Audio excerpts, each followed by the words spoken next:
आज भगवान केशी का वध किए, व्योमासुर नाम के राक्षस का वध किए, भगवान और बड़े हुए। इधर कंस बहुत परेशान है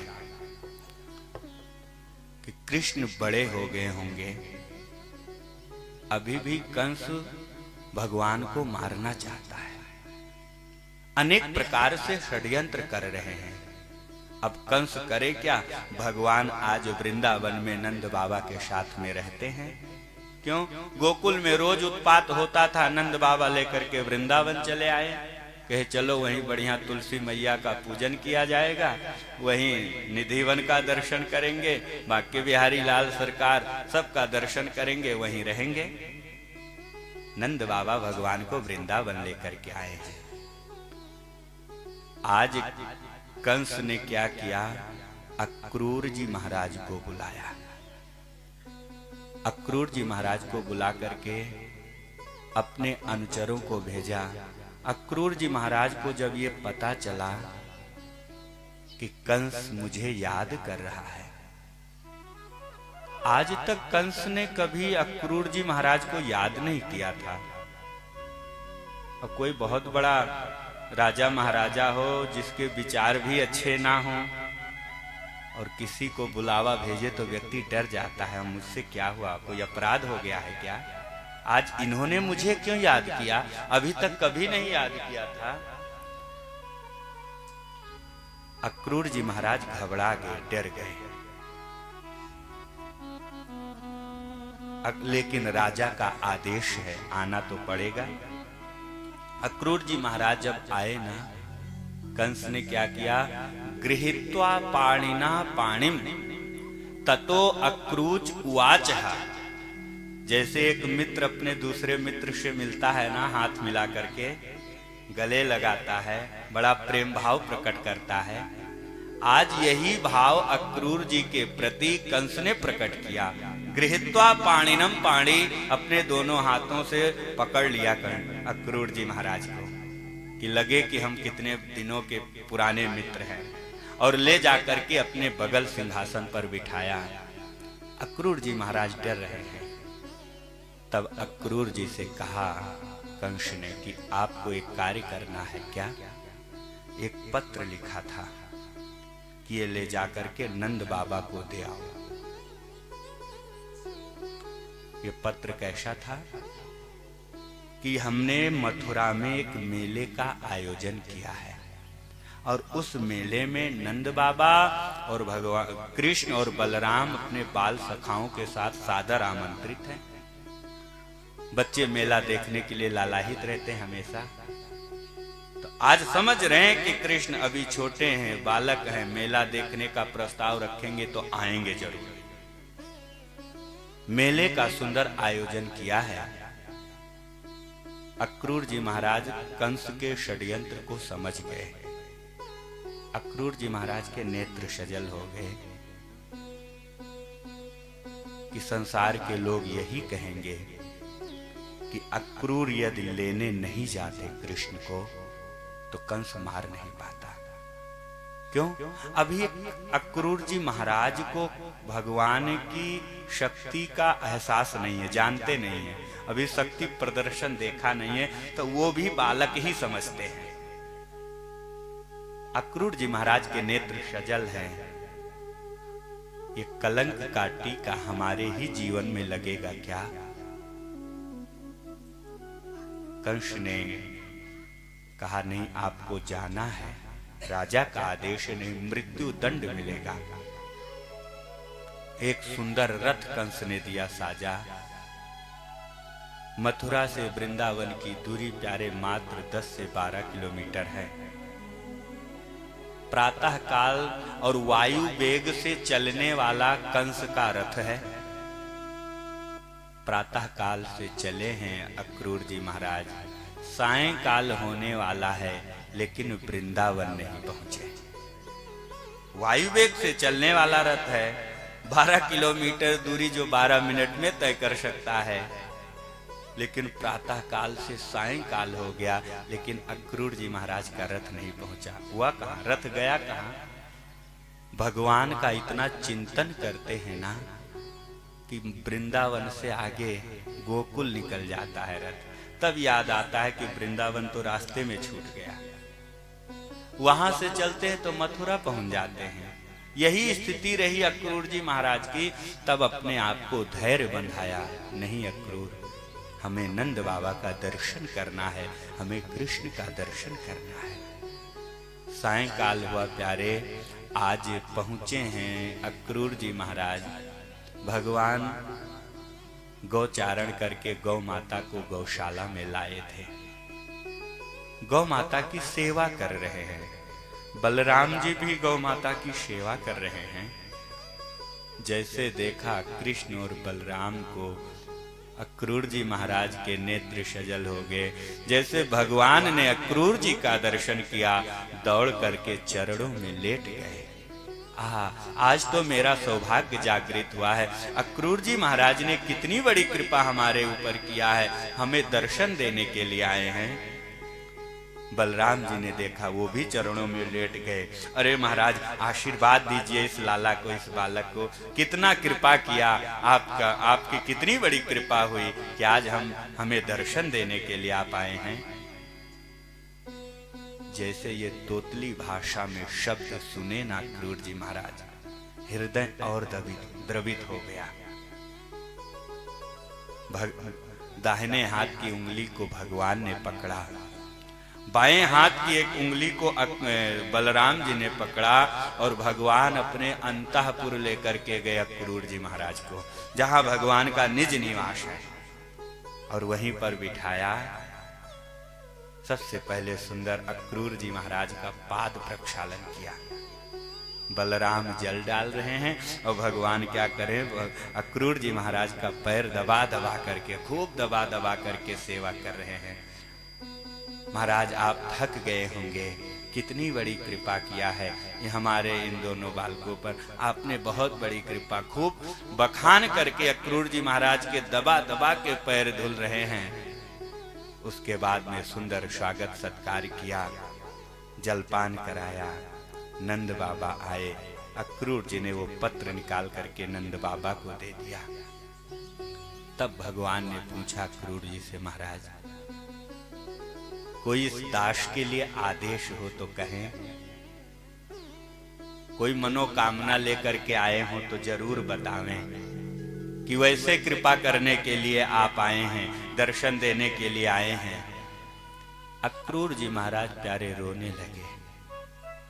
अपनी बात को अक्रूर जी महाराज कह नहीं पा रहे हैं भगवान को देख करके। मैं कैसे अपने कंस के उस प्रस्ताव को इन बालकों को सुनाऊं, कंस के उस षड्यंत्र को मैं कैसे बताऊं। पत्र तो नंद बाबा को दे दिया था। प्यारे रात्रि का समय हुआ, भगवान चरण सेवा कर रहे हैं। दाहिने पैर को भगवान ने पकड़ा, बाएं पैर को बलराम जी ने पकड़ा, खूब सेवा किया। पूरी रात बीत गई लेकिन अक्रूर जी महाराज को नींद नहीं आई। यही सोचते रहे कि कल क्या होगा, मैं कैसे कृष्ण और बलराम को मथुरा लेकर के जाऊंगा। पत्र को जब दे रहे थे नंद बाबा को, नंद बाबा ने पढ़ा। नंद बाबा ने भगवान से कहा, कन्हैया आपके मामा ने मेले का आयोजन किया है और बाल सखाओं सहित आप सादर आमंत्रित हैं। भगवान खुश हो गए, प्रसन्न हो गए। वाह, इसका मतलब हमारे मामा भी हमें याद करते हैं, वो भी हमें स्मरण करते हैं। कितना सौभाग्य की बात है। बलराम जी ने सुना, बलराम जी भी प्रसन्न हो गए, खुश हो गए। ग्वाल बालों को पता चला, ग्वाल बाल भी खुश हो गए, प्रसन्न हो गए। तैयारी करने लगे कि हमें तो मामा के यहाँ चलना है, मेले का आयोजन हुआ है, वहां चल करके खूब सुंदर सुंदर मिठाई खाएंगे, उत्सव मनाएंगे। और मामा ने मेले का आयोजन किया है तो खूब मिठाई खाएंगे, पैसा एक नहीं देना पड़ेगा, सब मामा देंगे। खूब सुंदर सुंदर प्लानिंग बनाते हैं प्यारे भगवान के साथ में। ग्वाल बाल, प्रातः काल हुआ, सुंदर रथ साजा गया भगवान के लिए। जब गोपियों को पता चला कि आज हमारे प्राण प्रियतम प्राण वल्लभ हमें छोड़ करके जा रहे हैं। गोपियां दौड़ी दौड़ी आई। रथ पर अक्रूर जी महाराज ने क्या किया था, भगवान को बिठा लिया था। जब गोपियों को पता चला कि मेरे प्राण प्रियतम, मेरे प्राण वल्लभ आज हमें छोड़ करके जा रहे हैं, प्रस्थान कर रहे हैं, आई भगवान के सामने हाथ जोड़ करके खड़ी हो गई। कन्हैया, आप हमें छोड़ करके जा रहे हो? आप जानते हो ना कि ये गोपियां आपके बिना जीवित नहीं रह पाएंगी। आप मेरे प्राण हो और ये केवल शरीर मात्र हमारा है। इस शरीर के अंदर जो जीवात्मा है, जो प्राण है ना, उस प्राण में स्वयं बालकृष्ण समाये हुए हैं। आज हमें आप छोड़ करके जा रहे हो? आपको पता है लाला कि जब तक हम माखन और मिश्री का भोग नहीं लगा देती हैं, तब तक हम जलपान भी नहीं करते हैं। जब तक आपका हम दर्शन ना कर लें, दर्शन पान ना कर लें, तब तक हमें कुछ अच्छा नहीं लगता है। तब तक हम अपने बालकों को भी भोजन नहीं ग्रहण कराती हूं, जल नहीं पिलाती हूं। विचार करो, ये गोपियां कैसे रहेंगी आपके बिना? ये प्राण छूट जाएगा। कन्हैया, एक बार कृपा करो, मत जाओ हमें छोड़ करके। गोपियां प्यारे भगवान के रथ के सामने आकर के खड़ी हो गई, लेट गई। अक्रूर जी महाराज से कहा, अक्रूर जी, आपका नाम अक्रूर रखा किसने? आप तो बड़े क्रूर मालूम पड़ रहे हैं। आपको इतना भी ज्ञान नहीं है कि ये गोपियों के प्राण धन हैं, ये गोपियों के प्राण जीवन हैं। इनको ना ले जाए, नहीं ये गोपियां अपने प्राणों का परित्याग कर देंगी। जैसे जल से मछली को अलग कर दिया जाए तो अपने छटपटा करके अपने प्राणों का परित्याग कर देती है मछलियां। आज क्यों? क्योंकि मछली के लिए जल ही जीवन है। ये मेरे प्राण के लिए जल हैं, हम मछली हैं। तड़प तड़प करके अपने प्राणों का परित्याग कर दूंगी, अपने प्राणों को हम छोड़ देंगे। अक्रूर जी, आप मत लेकर के जाओ मेरे प्राण प्रियतम को, आप मत लेकर के जाओ मेरे प्राण वल्लभ को, मेरे जीवन धन को। रोने लगी गोपियां।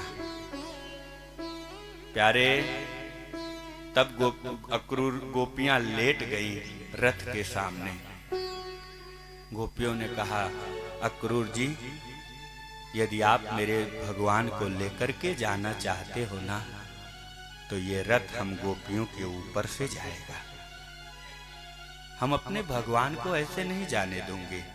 ये मेरे जीवन धन है, और जाने आप मेरे ऊपर से रथ चला करके लेकर के जाएंगे, तब हम अपने भगवान को ले जाने दूंगे। जब भगवान ने इतने प्रेम को देखा ना, भगवान के आज नेत्र सजल हो गए। हाथ जोड़ करके गोपियों से भगवान कह रहे हैं, गोपियां, परश्वः आगमिष्यामि, मैं परसों आ जाऊंगा, आज मुझे जाने दो। क्या कहा? मैं परसों आ जाऊंगा। गोपियों ने कहा, प्रभु, यदि परसों नहीं आए ना, तो इस वृंदावन के सारे लोग आपको जीवित मिल जाएंगे, लेकिन ये गोपियां अपने प्राणों की रक्षा नहीं कर पाएंगी, ये अपने प्राणों को रोक नहीं पाएंगी।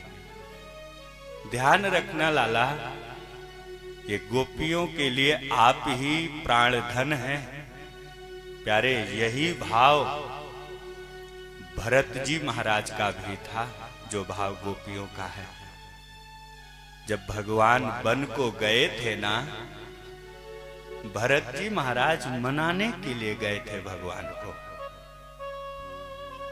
भैया मेरी कोई गलती नहीं है, जो वन गमन 14 वर्ष का वनवास आपको मिला है, इसमें तनिक लेश मात्र भी हमारा कोई लालच नहीं है कि मुझे राजगद्दी मिले और मैं अयोध्या का राजा बनूं।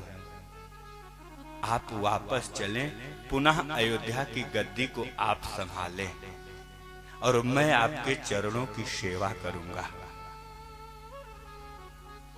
भगवान ने तो प्रतिज्ञा कर रखा था। भगवान ने क्या किया, भरत को अपने हृदय से लगा लिया। कहा, भरत, अब तो मैं प्रतिज्ञा कर चुका हूं, मैं वापस नहीं आ सकता, मैं लौट नहीं सकता। मेरी मां का आदेश है और मां के आदेश को मैं पालन करूंगा। ऐसा है, तुम मेरी खड़ाऊ लेकर के जाओ और अयोध्या के सिंहासन पर रख देना। भरत जी नहीं मान रहे हैं, बहुत सारे लोग मनाने के लिए गए थे।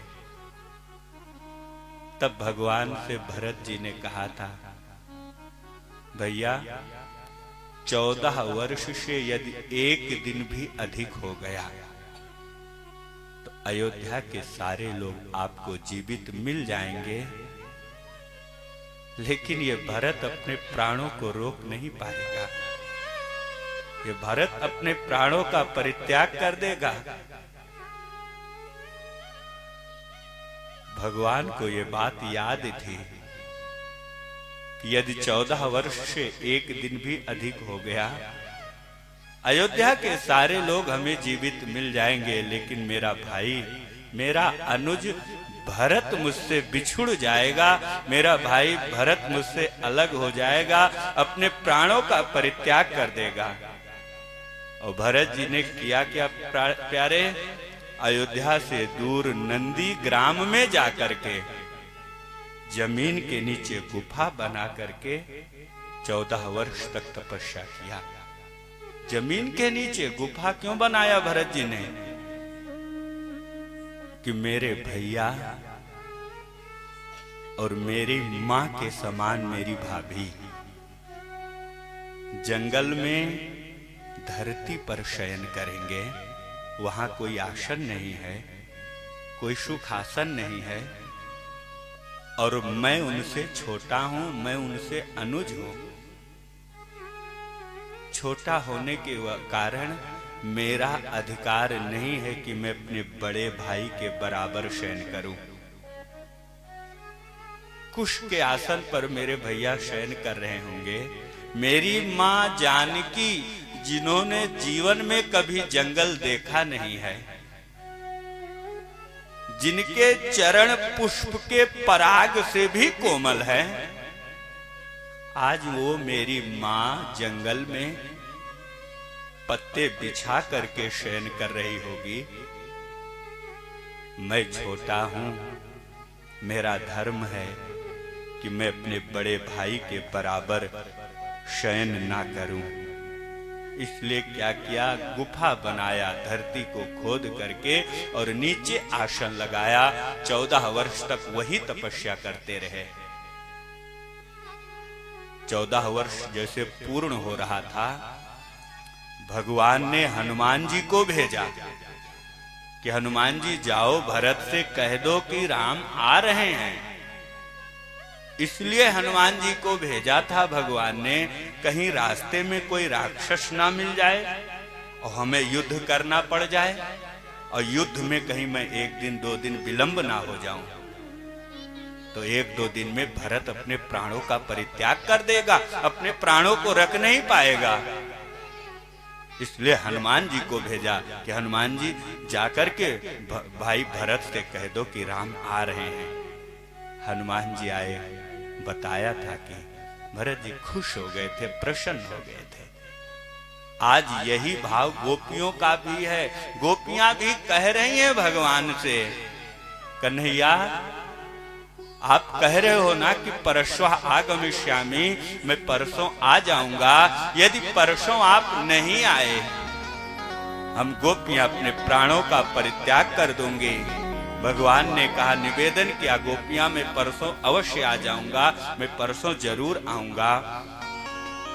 जब भगवान चलने लगे ना, तो गोपियों ने अपना भाव कहा है भगवान से, कन्हैया यदि हमारे जैसा प्रेम, हमारे जैसा भाव आपको कहीं मिल जाएगा, आकर के बता देना कि गोपियां, आपकी भक्ति में कमी रह गई, आपके प्रेम में कमी रह गई, आपके माखन और मिश्री के स्वाद में अभी कमी है, इसको बढ़ाओ। गोपियां कह रही हैं भगवान से, जा रहे हो तो जाओ, ब्रज छोड़कर सबका दिल तोड़कर, प्रेम ब्रिज सा कन्हैया नहीं पाओगे, नहीं पाओगे। बोलो वृंदावन बिहारी लाल की जय, बाल कृष्ण भगवान की जय, सद्गुरुदेव भगवान की जय, सच्चिदानंद भगवान की जय, जय जय श्री राम। गोपियों ने भगवान से कहा, कन्हैया जा रहे हो तो जाओ, लेकिन हम जैसा प्रेम यदि आपको कहीं मिल जाएगा, आकर के बता देना कि गोपियां, आपके प्रेम में अभी कमी है, अभाव है, हम अपनी भक्ति को और बढ़ाएंगे। आज भगवान वहां से चले हैं, भगवान के साथ में प्यारे बाल गोपाल भी है, छोटे छोटे नन्हे नन्हे बाल गोपाल चल दिए। पता चला था भाई मामा के यहाँ जा रहे हैं, खुश हैं, प्रसन्न हैं बाल गोपाल भी। लेकिन बाल गोपालों ने किया क्या जानते हैं? जल्दबाजी में भूल गए कि हम किसका वस्त्र पहन रहे हैं। अपने कई ग्वाल तो अपने पिताजी का ही कुर्ता पहन के चले आए, और इतने बड़े बड़े कुर्ते पहने हैं ग्वाल बाल कि नीचे पैजामा पहनने की आवश्यकता ही नहीं है। एक ग्वाल बाल इतना दुबले पतले हैं ना कि वो क्या किया, कई कुर्ता पहन लिए कि लगे कि हम भी मोटे हैं। भगवान से एक ग्वाल बाल ने कहा, कन्हैया देखो भाई, हम मामा के यहाँ चल रहे हैं, देखने में भी थोड़ा अच्छे लगे। देखो ये ग्वाल बाल कितने बड़े बड़े कुर्ता पहन के आए हैं, ये जब चल रहे हैं ना तो झाड़ू लगाने की आवश्यकता नहीं है, रास्ता सब वैसे साफ होता जा रहा है, और वस्त्र भी कितने गंदे हैं। भगवान का रथ प्यारे आगे चल रहा है। अक्रूर जी महाराज बहुत घबराए हुए हैं। भगवान अक्रूर जी महाराज की घबराहट को समझ गए, तो भगवान ने कहा अक्रूर जी से कि अक्रूर जी, हमारी इच्छा है कि चलो यमुना मैया में स्नान कर लिया जाए और थोड़ा जल पान कर लिया जाए, तब आगे प्रस्थान करें। अक्रूर जी ने कहा, हाँ ये तो बड़ी अच्छी बात है, माँ यमुना का दर्शन हो जाएगा। भगवान ने अक्रूर जी से कहा, पहले आप जाओ स्नान करो, तब तक मैं रथ पर हूं। अक्रूर जी महाराज गए हैं और डुबकी लगाया, तो अक्रूर जी ने जल के अंदर देखा क्या, जब डुबकी लगाए कि भगवान जल के अंदर दिखाई दे रहे हैं। ऊपर आए तो देखा भगवान तो रथ पर विराजमान है। अक्रूर जी महाराज जो घबराए हुए थे, भगवान अपनी शक्ति दिखाना चाह रहे हैं कि अक्रूर जी आप घबराओ ना, कंस ने ये गलत निमंत्रण भेज दिया है, ये प्रस्ताव कंस का ठीक नहीं है। अक्रूर जी ने दोबारा जब डुबकी लगाया तो फिर वही देखा, भगवान जल के अंदर दिखाई दिए। बाहर आए तो देखे रथ पर विराजमान है। लगा अक्रूर जी को ये गलत फहमी हो रही है, कृष्ण तो रथ पर विराजमान है। जब तीसरी बार डुबकी लगाया तब जान गए अक्रूर जी महाराज कि ये निमंत्रण गलत है कंस का, ये तो साक्षात नारायण है, ये साक्षात प्रभु हैं।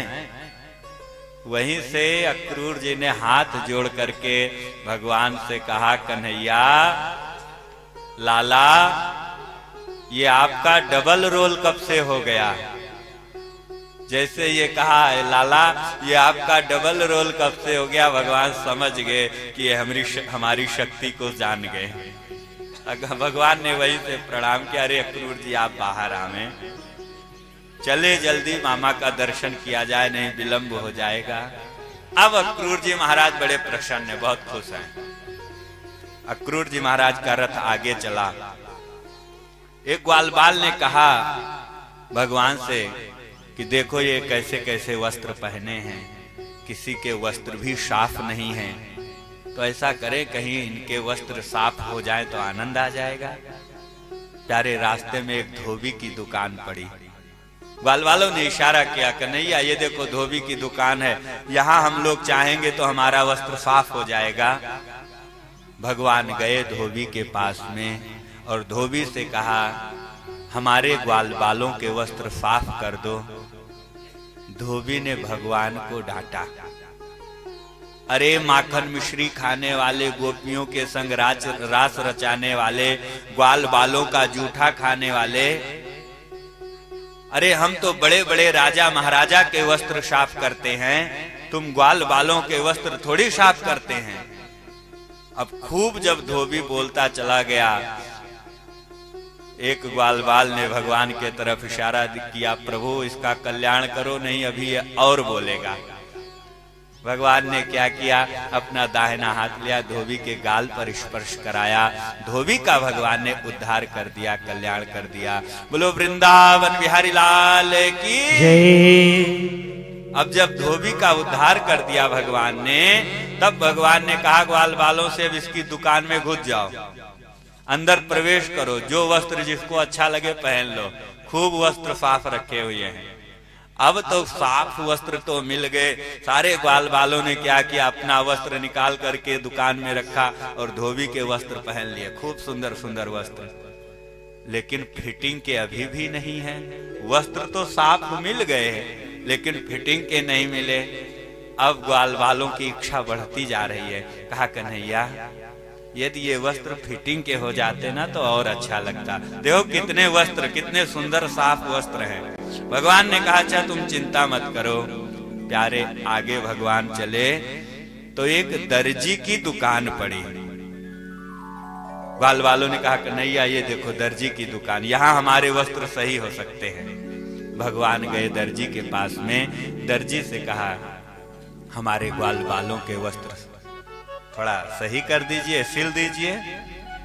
दर्जी हाथ जोड़ करके भगवान से कहा प्रभु मेरे जीवन का सौभाग्य होगा कि हम आपके ग्वाल बालों के वस्त्र सिलेंगे, मेरा जीवन संवर जाएगा, मेरा जीवन धन्य हो जाएगा। सभी ग्वाल बालों ने अपने वस्त्र उतार करके दर्जी को दिए। दर्जी ने क्या किया, सबके वस्त्र बढ़िया से नाप के सुंदर सुंदर वस्त्र बनाए, ग्वाल बालों को पहना दिया। भगवान जब चलने लगे वहां से, ग्वाल बालों ने रथ रोक लिया। कहा कन्हैया किसी की मजदूरी नहीं मारी जाती है, इसने हमारे वस्त्र सही किए हैं ना, सिले हैं, तो कुछ मजदूरी तो दे दीजिए। नहीं सब लोग यही कहेंगे कि भगवान वस्त्र सिला लिए और मजदूरी नहीं दिए, दर्जी को कुछ दिए नहीं। प्यारे वहां भगवान के पास में कुछ तो था नहीं देने के लिए, तो भगवान ने कहा दर्जी आओ, बुलाया, कहा जाओ मैं तुम्हें आज आशीर्वाद देता हूं। क्या भगवान ने आशीर्वाद दिया था दर्जी को कि जितने का वस्त्र नहीं होगा उससे अधिक तुम्हें सिलाई मिलेगी। ये भगवान के द्वारा दिया हुआ आशीर्वाद है दर्जी को कि जाओ दर्जी मैं तुम्हें आशीर्वाद देता हूं कि जितने का कपड़ा नहीं होगा उससे ज्यादा तुम्हें सिलाई मिलेगी। दर्जी प्रसन्न हो गया, खुश हो गया। आज भगवान और आगे वहां से बढ़े हैं। अब ग्वाल बालों की इच्छा हुई, वस्त्र सही हो गए, सुंदर हो गए। कहा कन्हैया यदि मस्तक पर सुंदर चंदन लग जाता ना, आनंद आ जाता, हम लोग एकदम राजा बाबू लगते। भगवान ने कहा अच्छा चिंता मत करो। भगवान का रथ आगे आगे जा रहा था, रास्ते में कुब्जा मैया मिली। जो कुब्जा मैया का नियम था नित्य प्रति का कि वो कंस के लिए चंदन घिस करके लेके जाती थी, कंस के मस्तक पर लगाती थी, उसके बदले में कंस कुछ धन संपत्ति दे देता था जिससे मैया कुब्जा का परिवार चलता था। अपने जीवन का भरण पोषण करती थी। आज भगवान ने कुब्जा को देखा कि एक कंस के लिए चंदन लेकर के जा रही है। भगवान ने पुकारा, आवाज लगाया, ऐ विश्व सुंदरी। जैसे ये शब्द कहा, ऐ विश्व सुंदरी, कुब्जा ने क्या किया, घूम करके देखा, अरे ये तो साक्षात नारायण हैं, मुझे विश्व सुंदरी कह रही हैं। कुब्जा दौड़ी दौड़ी आई, भगवान के चरणों में लेट गई, रोने लगी। कहा, प्रभु, संसार के लोग उपहास करें, अपमान करें, चलेगा, लेकिन आपके मुख से ये अच्छा नहीं लगता है। क्यों? कुब्जा 3 जगह से टेढ़ी है।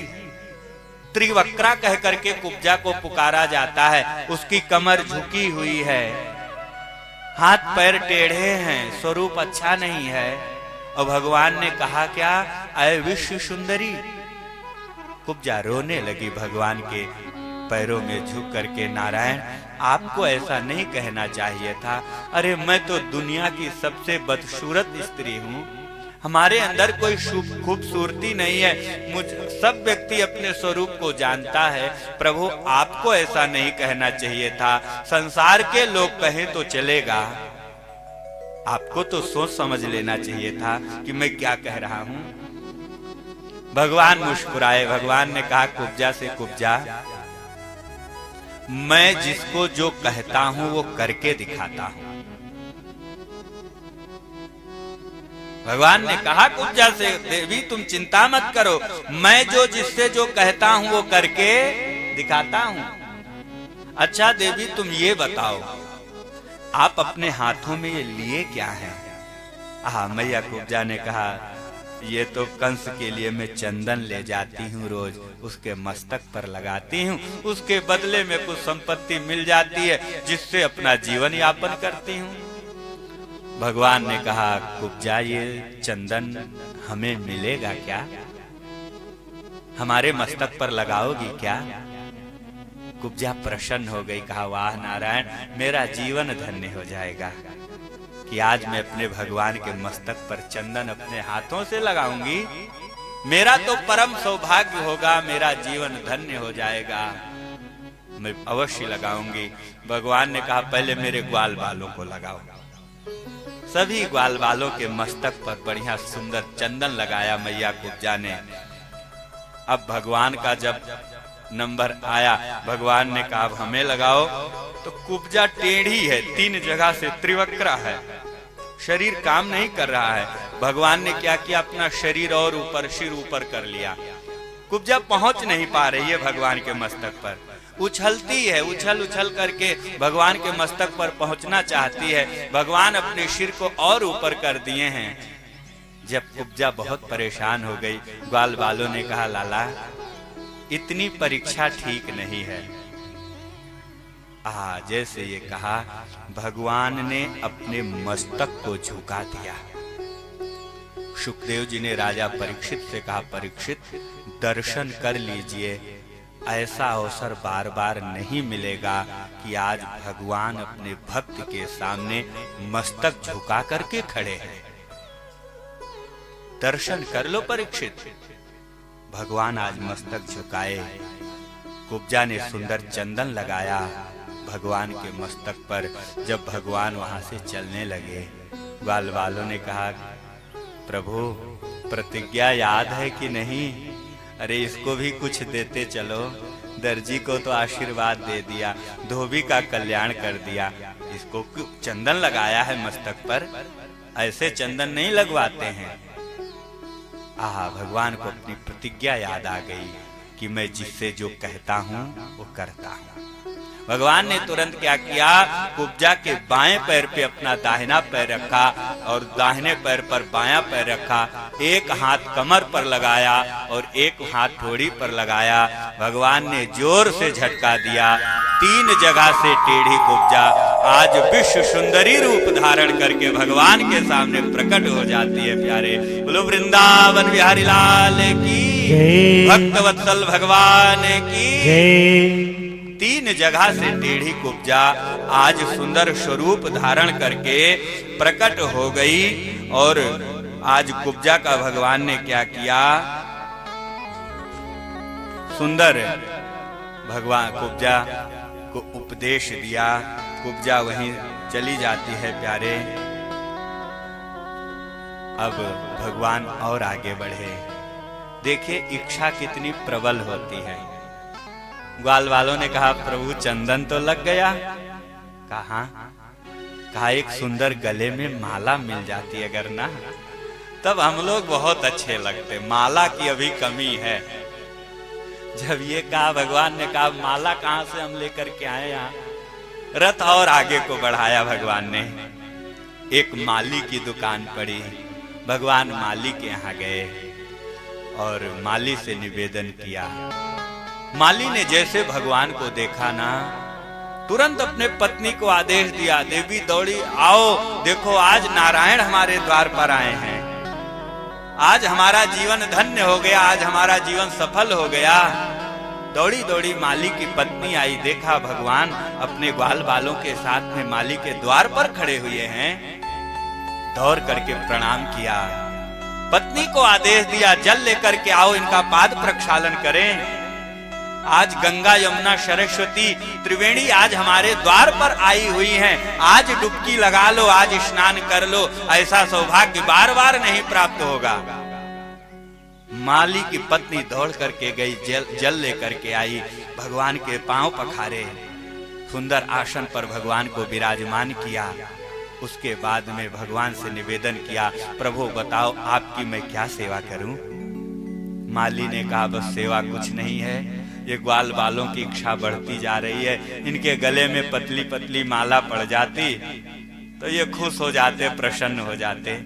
माली ने कहा मेरा परम सौभाग्य होगा। माली ने क्या किया, स्वयं और अपनी पत्नी के साथ में मिलकर के ग्वाल बालों के लिए सुंदर माला बनाया, सभी ग्वाल बालों को पहना दिया और भगवान के लिए एक विशेष माला बनाया। बहुत सुंदर पुष्प चयन करके लेकर के आई, ताजा ताजा फूल तोड़ करके लेके आई माली की पत्नी ने और भगवान के लिए बहुत सुंदर पुष्प का हार बनाया, भगवान के गले में डाल दिया। भगवान प्रसन्न हो गए। जब भगवान चलने लगे, ग्वाल बालों ने कहा इसे भी आशीर्वाद दे दीजिए। माली है, माली को भगवान ने आशीर्वाद दिया। प्यारे क्या कहा, माली को आशीर्वाद क्या दिया भगवान ने, ऐ माली जाओ, मैं तुम्हें आशीर्वाद देता हूं कि जिस पुष्प को आप स्पर्श कर लेंगे वह फूल कभी बासी नहीं होगा, उसे मैं सहर्ष स्वीकार करूंगा। ये भगवान के द्वारा दिया हुआ आशीर्वाद है। माली यदि अपने हाथों से फूल तोड़ ले और चाहे कितने दिनों तक अपने घर पे रखा रह जाए, अगर भगवान को चढ़ाया जाता है भगवान उस पुष्प को स्वीकार कर लेते हैं। इसीलिए अब तो रहने के नहीं, पहले माली ही फूल लेकर के आता था। जब घर में पूजा पाठ होता था, कोई अनुष्ठान होता था तो माली से कहा जाता था कि फूल लेकर के आओ। माली यदि अपने हाथों से पुष्प तोड़ ले तो वह फूल कभी बासी नहीं होता है। ये भगवान की प्रतिज्ञा है, ये भगवान के द्वारा दिया हुआ आदेश है। आज भगवान ने बड़ा सुंदर माली को आशीर्वाद दिया। माली को आशीर्वाद देने के बाद भगवान और आगे बढ़ते हैं। प्यारे भगवान पहुंचते हैं मथुरा, जहां पर सुंदर मेले के आयोजन किया गया था।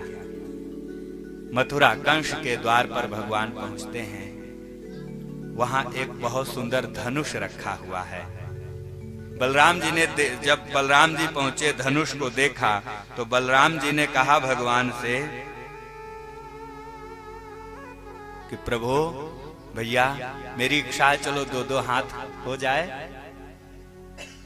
जो द्वारपाल थे ना, कंस के सेवक, वो ये शब्द सुन करके बड़ा भगवान का उपहास करने लगे। बड़े बड़े योद्धा वीर आए, धनुष को हिला ना पाए। अब आज ये दोनों नन्हे नन्हे बालक कह रहे हैं चलो दो दो हाथ हो जाए। भगवान रथ से नीचे उतरे और उतर करके नीचे जब आए धनुष को उठाया और क्षण मात्र में तोड़ करके धनुष को फेंक दिया। और कंस से कहा गया था कि ये धनुष जो तोड़ेगा वही आपका वध करेगा। दौड़े दौड़े गए द्वारपाल, कंस को बताया प्रभु महाराज गड़बड़ हो गया क्या?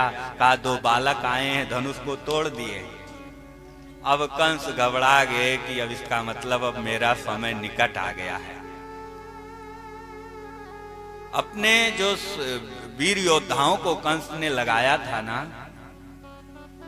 अरिष्टासुर, मुष्टिकासुर, मल्ल युद्ध का भी आयोजन किया था कि अखाड़े में जब ये लड़ने के लिए जाएंगे तो कोई ना कोई बहाना होना चाहिए, उसी समय कृष्ण को मार देना। आज भगवान प्रवेश कर रहे हैं। कंस अपने राज्य को देख करके बहुत प्रसन्न है, खुश है, लेकिन ये नहीं जान रहा है कि आज मेरा समय निकट आ गया है। जो कुछ मिले वो भगवान का प्रसाद समझना चाहिए। आज इस बात को कंस समझ नहीं रहा है, स्वयं भगवान मान रहा है अपने आप को। पूजा पाठ बंद करवा दिया। ऋषि महर्षि पूजा पाठ करते थे, स्वाहा करते थे, स्वधा करते थे। कंस कहे अब कृष्णाय स्वाहा रामाय स्वाहा के जगह कहो कंसाय स्वाहा, हमारे नाम की आहुति दो। कहा क्यों? कंस ने कहा राजा के रोम रोम में भगवान वास करते हैं। प्यारे, ऐसा अहंकार किसी भी राजा को कभी नहीं पालना चाहिए। बड़ा सुंदर भाव आता है, उलझ मत दिल बहारों में, उलझ मत दिल बहारों में, बहारों का भरोसा क्या, उलझ मत दिल बहारों में, बहारों का भरोसा क्या, सहारे छूट जाते हैं, सहारे छूट जाते हैं, सहारों का भरोसा क्या, उलझ मत दिल बहारों में, बहारों का भरोसा क्या, सहारे छूट जाते हैं, सहारों का भरोसा क्या। सहारा केवल परमात्मा का रखो, सहारा केवल भगवान का रखो, वही एकमात्र सहारा है जीवन का, जो अंतिम अवस्था तक या अंतिम समय तक साथ देता है। और कोई संसार में प्यारे साथ देने वाला नहीं है। सब केवल धन दौलत संपत्ति के अधिकारी बनना चाहते हैं, सहारा देने वाला कोई नहीं है। बड़ी विचित्र स्थिति हो गई है। यहां तक जब विवाह संस्कार होता है ना, उस समय पति और पत्नी प्रतिज्ञा लेते हैं कि साथ जिएंगे, साथ मरेंगे। वो भी नहीं हो पाता है। यदि पत्नी की मृत्यु पहले हुई तो पति ज्यादा से ज्यादा फर्ज निभाएगा तो स्मशान घाट तक, उसके आगे वो भी नहीं बढ़ पाता है। नारी गृहित द्वारि सखा अस्मशाने, देहश्चितायाम परलोक मार्गे, धर्मानुगो गच्छति जीव एका। यदि पत्नी की मृत्यु पहले हुई तो पति क्या करता है? अधिक से अधिक फर्ज निभाएगा तो स्मशान घाट तक, उसके आगे उसकी भी पहुंच नहीं है।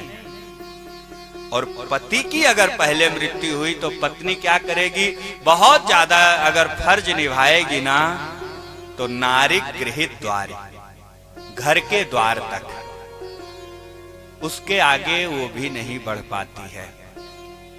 जो भाई बंधु सखा हित मित्र नाते रिश्तेदार हैं, ये भी बहुत ज्यादा फर्ज निभाएंगे तो 2 आंसू बहा करके स्मशान घाट तक चले जाएंगे।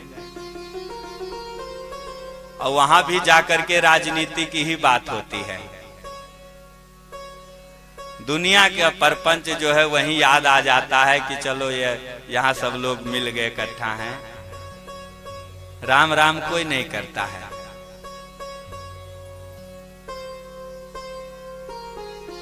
दो आंसू बहा करके दिखाने के लिए वो भी पहुंच जाएंगे ज्यादा से ज्यादा स्मशान घाट तक, उसके आगे वो भी नहीं बढ़ पाते हैं। साथ जाएगा क्या? अब प्रश्न यहां खड़ा हो गया कि जब परिवार के लोग नहीं साथ जाएंगे, धन संपत्ति साथ में नहीं जाएगा,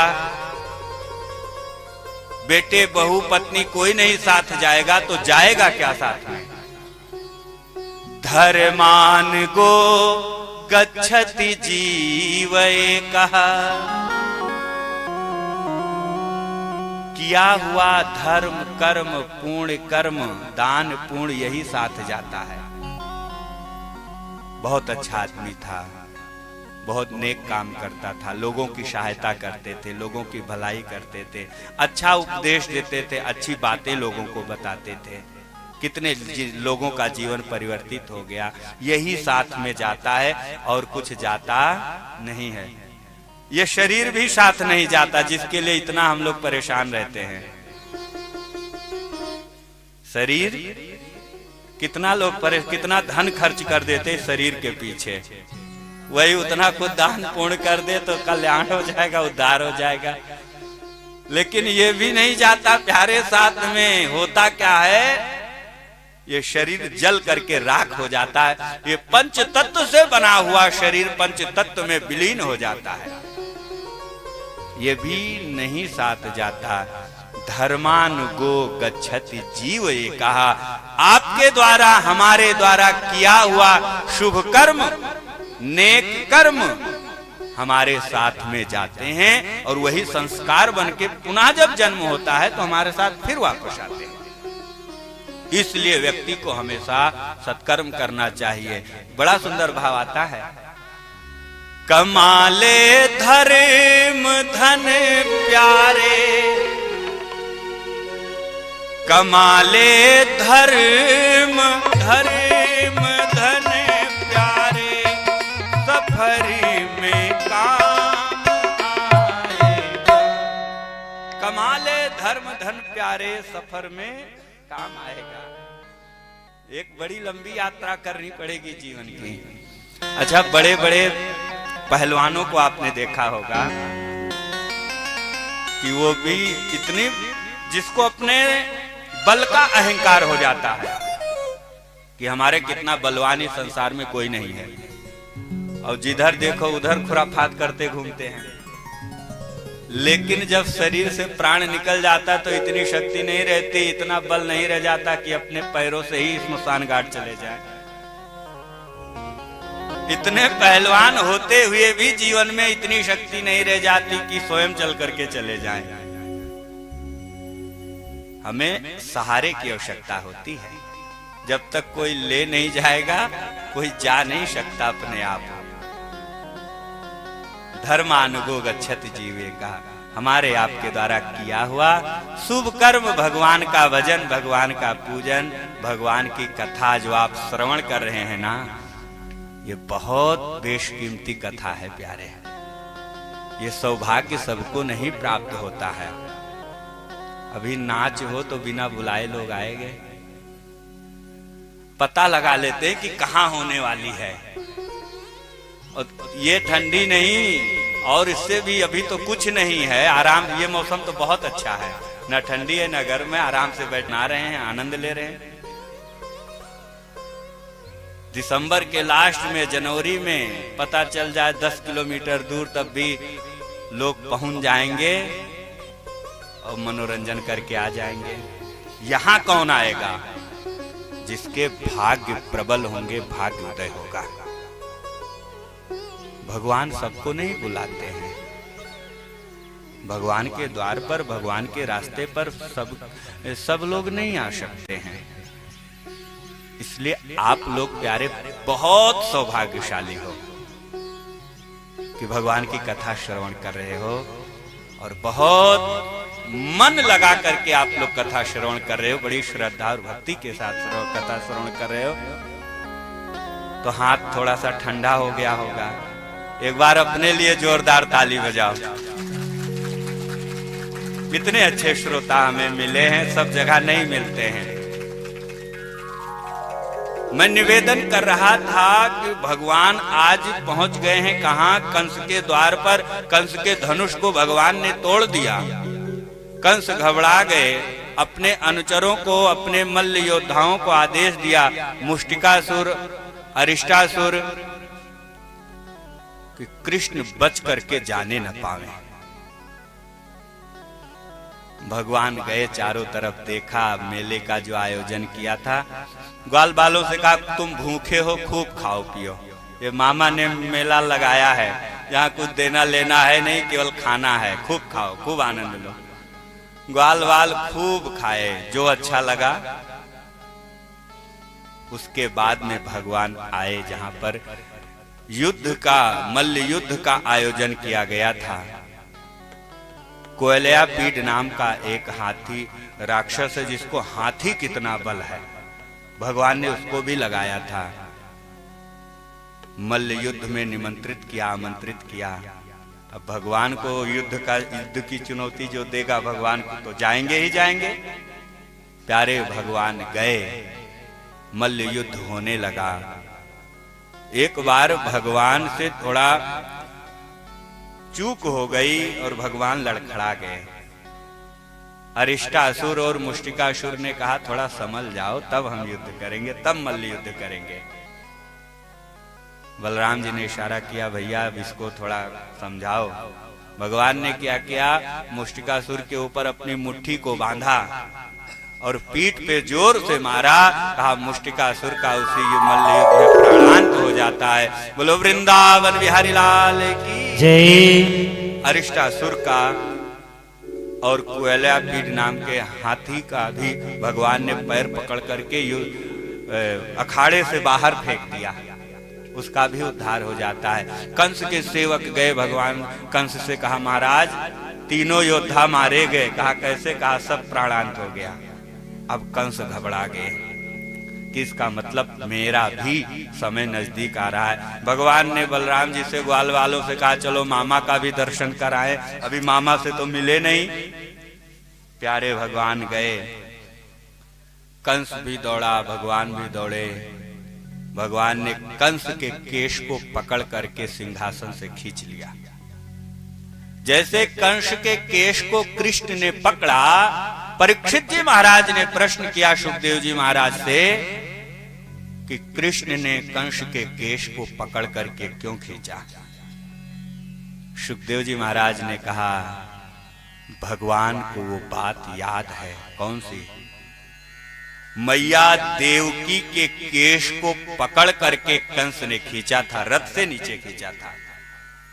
और भगवान ने कहा था मैं भी इसी प्रकार से बदला लूंगा।